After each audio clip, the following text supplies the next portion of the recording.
एक ऐसा एरा जहाँ पे नोबल मैरिजेस केवल एक पॉलिटिकल अलायंस बन के रह गई हैं। हिस्टोरियंस इस चीज़ को द हैंडल एक मैरिज ट्रेड की तरह देखते थे। इन शादियों का सबसे महत्वपूर्ण चीज़ दो देशों के बीच हुई अग्रीमेंट को पूरा करना और एक नए बच्चे का जन्म देना जो ब्लड लाइन को आगे बढ़ाएगा। इसी वजह से अगर एक बार नोबल मैरिज हो गई तो डिवोर्स होना इम्पॉसिबल होता था। आगे के पेजेस में हमें Christian duchy the empire of burg दिखाया जाता है, जहाँ पे हेनल की राजकुमारी आ रही होती है।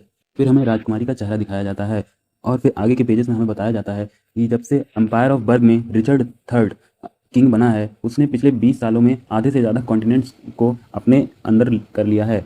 वो जहाँ भी जाता अपनी रूथलेस आर्मी की वजह से जीत जाता और जो भी देश उसके खिलाफ जाता वो उसे हिस्ट्री से ही मिटा देता। एम्पायर ऑफ बर्ग आधे से ज़्यादा कॉन्टिनेंट पे अकेले ही अब राज कर रहा होता है और उसकी आर्मी का बहुत ज़्यादा भय होता है। इसी भय में हेनियल कंट्री भी डर में होता है कि कब बर्ग की आर्मी उसे इन्वेड करने आएगी।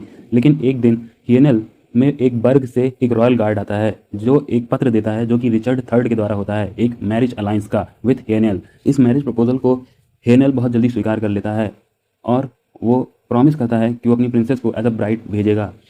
तभी हमें आगे के पेजेस में कुछ मेड्स उस प्रिंसेस को सजाती हुई दिखाई देती हैं। प्रिंसेस वहाँ पे खड़ी होती है और बहुत ही डरी हुई होती है। वो ड्यूक ऑफ क्रिस्टियन के बारे में सोच रही होती है, जो कि इकलौता ड्यूक होता है बर्ग एम्पायर में, जो कि एम्पायर का कजिन होता है और उसके लिए सबसे ज़्यादा वफादार भी होता है। वो एक वॉर का शौकीन था, वो जहाँ भी जाता है हमेशा जीत के आता है और लाशों का ढेर लगा देता है। आगे के पेजेस में ड्यूक ऑफ क्रिस्टियन अंदर आते हुए दिखता है। उसके पैर रखते ही एक बहुत तेज हवा चलती है जिससे सारे कैंडल्स बुझ जाते हैं। प्रिंसेस सोचने लगती है कि ये क्या है, क्या इतनी तेज हवा चल रही थी। तभी प्रिंसेस के पीछे एक हाथ आता है जो कि उसे पकड़ के पीछे कर देता है और फिर हम देखते हैं कि वहाँ पे ड्यूक ऑफ क्रिस्टियन आ चुका होता है और वो उसे पीछे करके एक किस देता है। प्रिंसेस सांस नहीं ले पा रही होती है।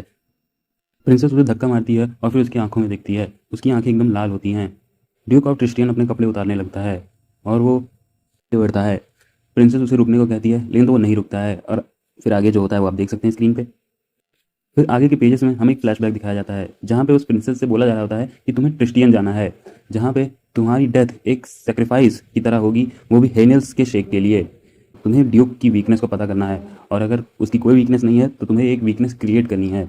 यही तुम्हारा काम है और तुम इसी लायक हो। फिर आगे के पेजेस में हमें दिन का समय दिखाया जाता है जहाँ पे प्रिंसेस उठ रही होती है। वो सामने देखती है, सामने उसके ड्यूक ऑफ क्रिस्टियन बैठा हुआ होता है। ड्यूक ऑफ क्रिस्टियन कहता है कि ब्राइडल नाइट ओवर हो चुकी है, अब से तुम डचेस ऑफ क्रिस्टियन हो।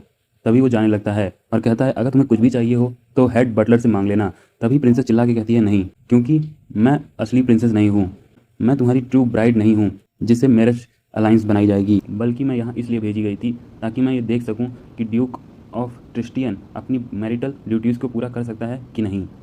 मैं केवल एक सब्स्टिट्यूट ब्राइड हूँ। और यहीं पे चैप्टर एंड हो जाता है।